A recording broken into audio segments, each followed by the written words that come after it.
Hi there, my name is Õnne and I'm from Estonia.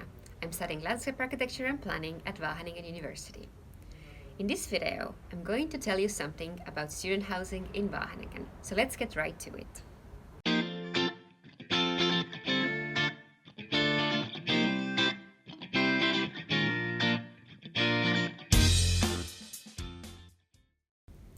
The first thing I want to share with you is that here in Wageningen there are two kinds of housing available. On one hand, there's shared housing, and on the other, there's self-sustained.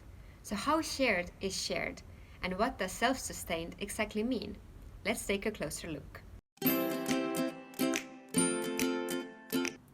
So shared housing means living with other people.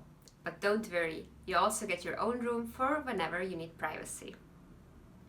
Shared housing most of the time means that you're sharing the kitchen and one or more bathrooms.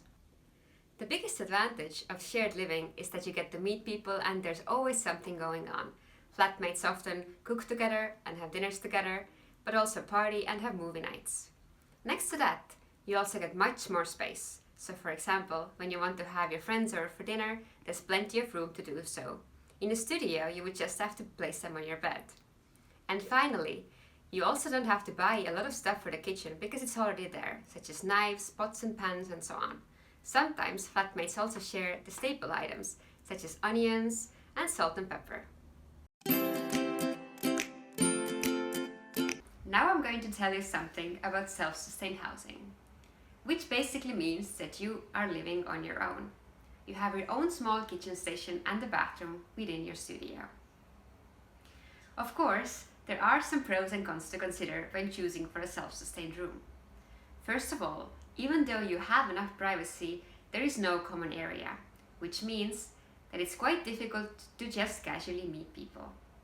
Next to that, while there is some stuff available in the room, you still have to buy quite some stuff yourself, such as the pots and pans.